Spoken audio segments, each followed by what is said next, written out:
So this is how it happens, not with a game-winning shot, not with confetti raining down from the rafters, but with a quiet firing of viral video and a fan base absolutely losing its mind. The Indiana Fever just made headlines for all the wrong reasons, and the WNBA, they're standing right in the eye of the storm. One assistant coach, one shocking grab, and the fallout, it's bigger than anything we've seen this season. Caitlin Clark didn't just walk into the WNBA. She stormed in like a tidal wave. She brought with her a wave of excitement, fanfare, and unprecedented attention. But instead of embracing her for what she is, a generational talent with unfiltered passion, the Fever tried to suppress her. And now, the consequences are playing out in real time. We're talking about a moment caught on camera, seen by millions, where an assistant coach physically grabbed Clark mid-game, not during a confrontation, not in an emotional altercation, during a celebration. She had just nailed a step-back three. The arena was electric, Clark was hyped, and what happened next?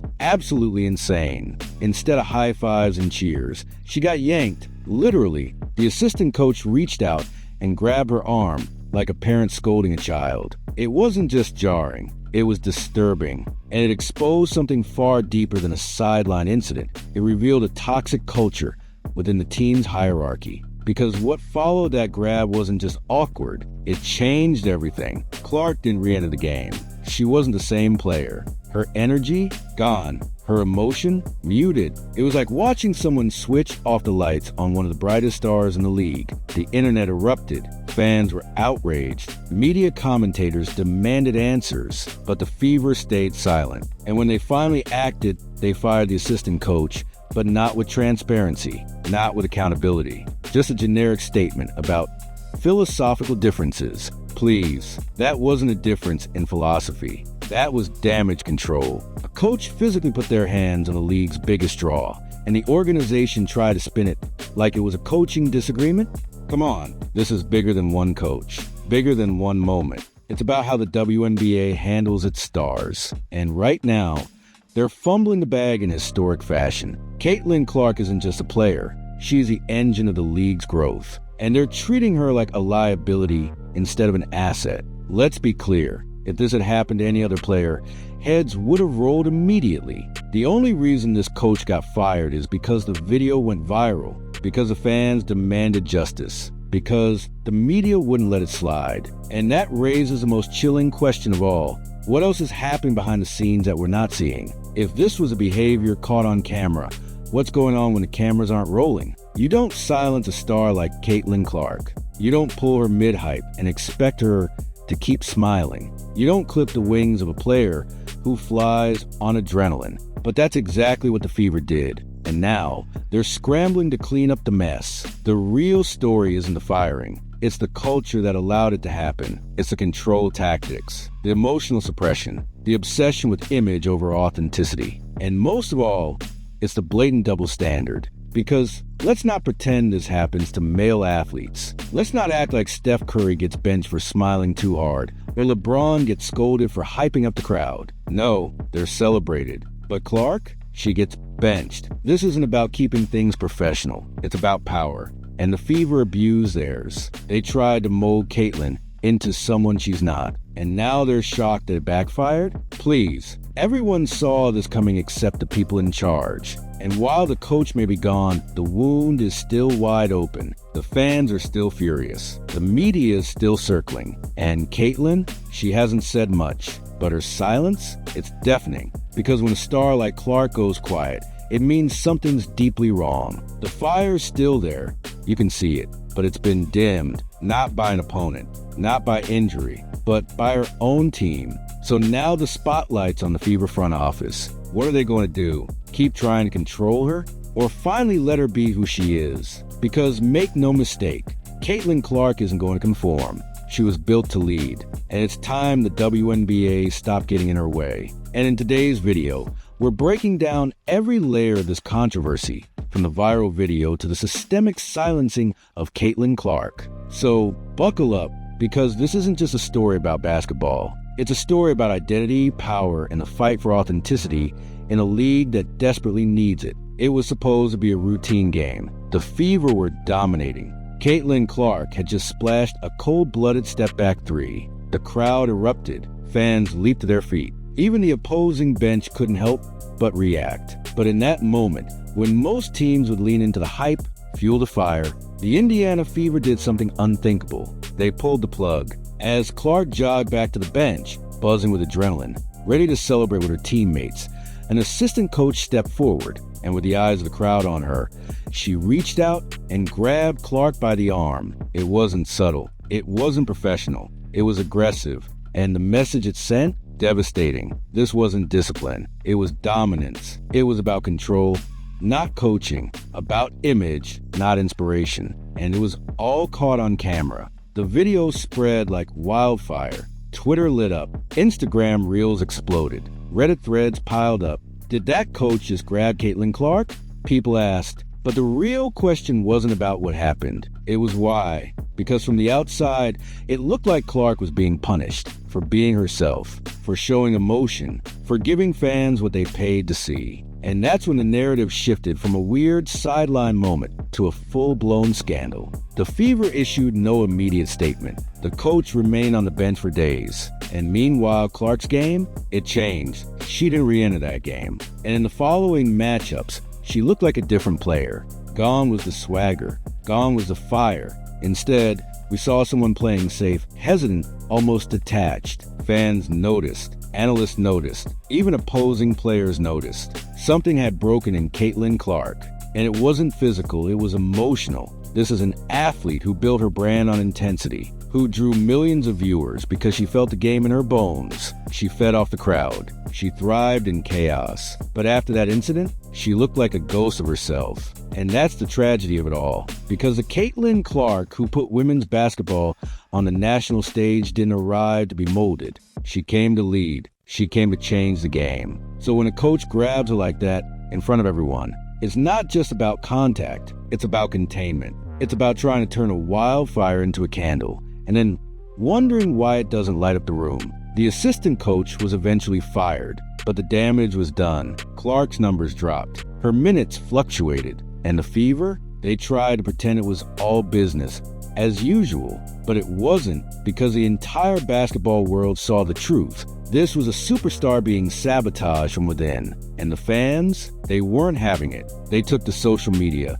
demanding change. Commentators lit up ESPN and YouTube, and slowly, the Fever realized they had lost control of the narrative, so they cut the coach loose. But instead of owning up to what happened, they tried to bury the story with corporate jargon. Philosophical differences, they said. Different vision, they claimed, but everyone knew. The fans knew. The media knew. And Caitlin Clark knew this wasn't a coaching issue. It was a control issue. And it's not over. Not by a long shot. Something changed after that sideline grab, and it was impossible to ignore. The Caitlin Clark that had been electric, lighting up arenas with her swagger, her jawing, her no-look passes and logo threes, suddenly looked flat. Not in production necessarily, but in energy. She was there, but it didn't feel like she was there. Gone were the fist pumps, the crowd hyping gestures, the signature fire that made her must-watch television. And this wasn't some overreaction. Fans, former players, and even sports analysts began asking the same question. What happened to Caitlin Clark? It was like watching a star get dimmed by someone pulling the switch behind the scenes. Not by injury, not by fatigue, but by emotional suffocation. She wasn't just being coached, she was being reprogrammed. And perhaps the most heartbreaking part, she tried to play along. She gave corporate post-game interviews. She didn't complain. She didn't lash out. But every fan could tell something had been taken from her. And it wasn't just her rhythm, it was her joy. This incident didn't come out of nowhere. According to insiders and fans watching closely, the Indiana Fever had long been trying to mold Clark into a version of herself that fit the league's old-school ideals. Polished, passive, and palatable. Not passionate, not provocative, not Caitlin. They wanted her to stop clapping at refs, stop pumping up fans, stop drawing attention. Basically, they wanted the highlight reels without the attitude, the fireworks without the fire. But that's not how generational stars work. You don't ask Michael Jordan to shoot less. You don't tell Kobe Bryant to smile more. And you don't ask Caitlin Clark to quiet down. You let her be, because when you stifle that energy, you kill the very thing that made her magnetic in the first place. It wasn't just bad coaching, it was corporate micromanagement. It was a system built to suppress, not a showcase. And the WNBA's fastest rising star was caught right in the middle of it. It wasn't just her own team mishandling Clark, it was the entire league. This season alone, Clark has been on the receiving end of at least 5 clear, flagrant, or technical-worthy fouls. From Kennedy Carter's infamous hip check to Natasha Cloud's blatant elbow, it's been open season. But what's worse, the league silence. No suspensions, no real penalties. Just vague post-game reviews and the occasional missed call admission. It's as if the league is too afraid or too unwilling to protect its most valuable asset. Reports even emerge that officials threatened to tech Clark just for hyping up the crowd. Let that sink in. The same passion that packed arenas is being policed. And for what? Because she's too loud? Too emotional? Too much? It's a double standard, and fans are catching on fast. Clark isn't being treated like a superstar. She's being treated like a problem. And that tells you everything about how unprepared the WNBA is to handle a player of her magnitude. Let's talk upsy. When male players like Draymond Green trash talk or get physical, it's branded as intensity. When Angel Reese taunts her opponents, she's called unapologetically competitive. But when Caitlin Clark shows that same fire, she's suddenly unsportsmanlike. The league wants her to be the golden girl, without letting her be the real girl. They want the stats, the ticket sales, the jersey revenue, but none of the personality. It's control, plain and simple. And it's not just unfair, it's foolish. You can't extract the attitude from the athlete and expect the same impact. Clark's swagger is part of her success. Her edge isn't a flaw, it's the feature. Trying to neuter that only alienates fans and waters down the game.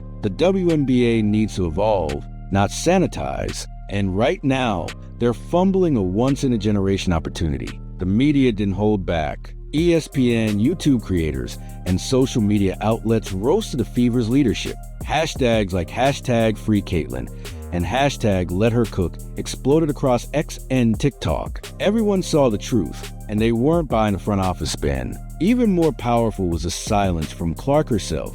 No big statement, no dramatic press conference, just a tight-lipped quiet that screamed louder than words. And for fans, that silence was everything. It confirmed the obvious. She wasn't okay with what happened. Supporters showed up with signs. WNBA forums turned into battlegrounds, and even opposing fan bases rallied behind her. Because this wasn't just about the Fever anymore. It was about a league that tried to cage its own lion. And now the WNBA can't ignore the backlash. They're on notice. Because the fans aren't just watching the games anymore. They're watching the politics. And they're ready to fight for Caitlin Clark. After the incident, you could feel it. The Fever wanted a new version of Caitlin. One who smiled for sponsors. One who only shot when told. One who blended in instead of standing out. Basically, they wanted the stats without the soul. But you can't mold Clark into a system player, because she is the system. She's not there to run plays. She's there to change the game.